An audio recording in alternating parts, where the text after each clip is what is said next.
Here we are in the stairwell, which was uncovered back in 1997 when we took out the elevator cab and we found this incredible skylight.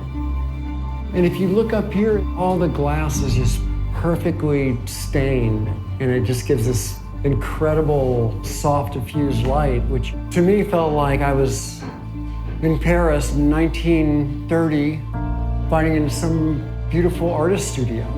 There's something very comforting to know that when you wake up in the morning, you can walk up a flight of stairs and find a beautiful place to take pictures.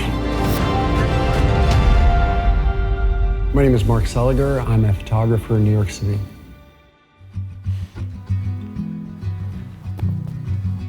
My creative life was always a part of my childhood. My parents nurtured that. They really, pushed us to do what we wanted to do. Texas was a really good start for me as a kid, very typical kid of the 70s in suburbs with my friends and a pretty active social life. But there was a side of me that was a little different. At the age of 13, my parents signed me up for a darkroom class at the Jewish Community Center in Houston, Texas. And that's really how I got interested in photography. And the more that I studied it in college, the more obsessed I became.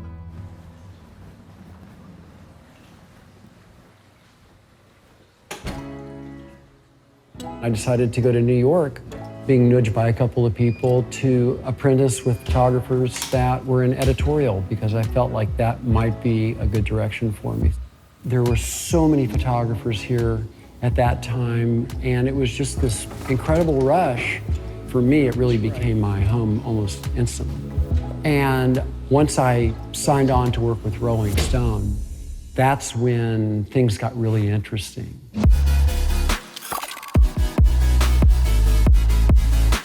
When I started to work in editorial, I really pushed myself to only do color. Wasn't really interested in black and white. I had this kind of quirky sense of humor to my photographs, so I felt as if that would be part of the personality in terms of the work. And having those two tools to be able to Nice, I love that. utilize in telling stories, it felt like that was an opening for me. And I just kind of took it and ran with it.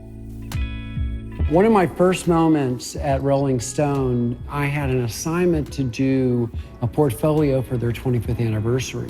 And my first subject was Fleetwood Mac. So I remember getting on the phone, I was super nervous, never really talked to somebody that was that big of a rock star. And I said, "Hey Mick, it's Mark. The idea that I have is that you and John will be doing a wedding portrait." And he says, "Oh, I love that idea." He goes, "Can I ask you a favor?" And I said, "Absolutely." He goes, "Can I be the bride?" This was the final picture that made it, where sure enough, Mick Fleetwood was wearing a bride's gown and John McVie was the groom. He's a big guy. You have to try it. If it comes to you, you have to try it. You have to work with people and get them to go there. One of the great lessons I learned working with really talented subjects, people that were artists, is working with Brad Pitt. And Brad always wanted to go to the next level. If he was going to commit to the project, no matter what magazine it was for, and we shot for a couple of different magazines, he wanted it to be at least a 2-day experience. He wanted it to be elevated, and he wanted to have some time to get to know what your idea was and how he could best serve in making an event. This was one of the last sessions that I did with Brad. So we're pretty lo-fi on the shoot. My producer was driving the car, I was on top of the roof, and Brad was riding next to us. And so this was our great fearless stunt moment where, yes, I do my own stunts, thank you. I was looking at magazines and I was looking at assignments from a very personal place, and I wanted to incorporate all those ideas into my work, and that's really what I cared about. This was one of the last photographs done of Kurt Cobain. I had a kind of a unique relationship with Kurt. The first time I photographed the band, I asked them not to wear t-shirts with writing on it. And Kurt showed up with a t-shirt that had Corporate Magazine's Still Suck written on it. We ran the picture on the cover of the magazine, which was pretty spectacular that they did that. Kind of honored his wishes. And the next time I photographed him was for the In Utero album, and he very patiently and very generously posed for this portrait. It was in between a moment, and I think he let his guard down, and you can really see this kind of melancholy in his face that is so I think, surprising of his character at the time. Seemingly he was doing well, and then he wasn't.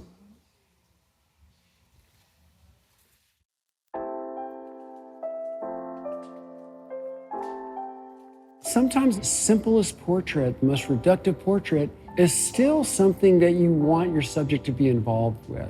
It's about an emotional experience that you're reacting to from the portrait. And it took me a while to be able to have that confidence to take those type of pictures. And there it is. There was a love of it from, studying photography when I was in college, the history of photography. And those kind of moments interested me as much as it did from the big production moments that I was, kind of known for. Back in 2015, I started to notice my neighborhood in the West Village really changing, and the theater of Christopher Street was starting to disappear. There were all this gentrification going on, and I thought, well, I better go out in the streets at nighttime and photograph some of the people that are starting to vanish. And nothing was scarier for me than to go up and just ask people on the street if I could take their picture. Tiny was my first subject. She was a streetwalker and super proud of who she was. And I got to know my subjects because in some ways, this was the first time that they'd actually ever been seen in their true skin and who they were and their true gender. During the lockdown, we essentially had to close the studio. And so my assistant and I, Davis, went out and documented on the streets. And that here we were in the middle of this pretty spectacular time of year in New York, which is springtime. Everything was moving forward, yet there was no life on the streets. The trees were blooming, the parks were blooming. There was a kind of a freshness of springtime, but yet everybody was at home. If you want to build a body of work and you want to have a long-term career, you always need to second guess yourself. You always need to work at improving your craft. You always have to just push the boundaries in order to be able to have that excellence and to keep coming back to it and to keep being curious. When I left Rolling Stone, I really became inspired to try something different creatively. Okay, so why don't we go ahead and run the track, and I'll try a couple vocals for comping. Sounds good. I was a very frustrated singer as a kid. I would sit in my room in Houston, Texas, and if I wasn't making prints, I would play behind very closed doors, anything I could get my hands on. I just like to play the guitar. And, over time I had one song and then finished another song, and then I went and did an open mic and got my taste of going out and performing a little bit. And I just had a knack for writing what I call lonesome music. And of course, one of my favorite singers and songwriters was Willie Nelson.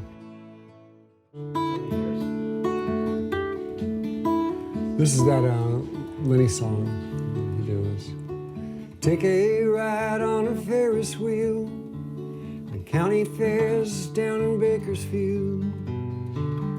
I like to ride that old rodeo from time to time, yes I do. Lenny Kravitz, he and I had become friends over years of taking pictures, and I was in LA and he was in LA, and he said, hey, what are you doing tonight? And I said, well, I'm actually playing a show. And I hadn't told him that I was songwriting at this point. I think he knew that I played guitar just a little bit. And he goes, "I'm coming." And he sat in the front row. After the show, he came up to me and he goes, "I want to record that third song, Broken Promises." And I took him up on his offer, and it was incredible. It gave me like a real first-time experience and something I didn't have a clue how you did. I understand broken promises get broken again. It's all storytelling. And if you can get one line from a song, you can write the whole thing. And it's the same way with photography or any art form, is that once you figure out what that destination is, once you figure out what that first subject is, then all the possibilities start to come about.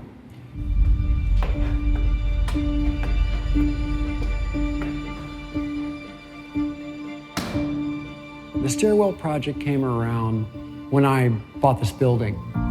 It was a dump when I bought it. But as we were doing the renovation, I discovered this beautiful skylight at the very top of the landing. We got the idea that it was really a special place to work in. And I started to select with a producer, really a range of artists, a range of performers and writers and actors and directors who we thought would be just like kind of a real important selection of talent at that time of history.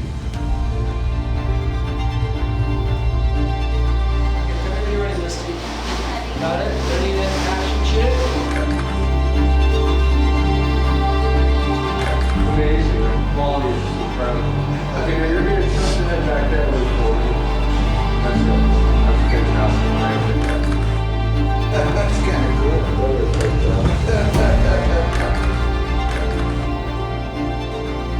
A camera is really just a paintbrush. It can be a little point and shoot, or it can be a big, large format camera, but they all do exactly the same thing. It's just what your needs are. It's nice to be able to make a record of time, and that's what I love about photography.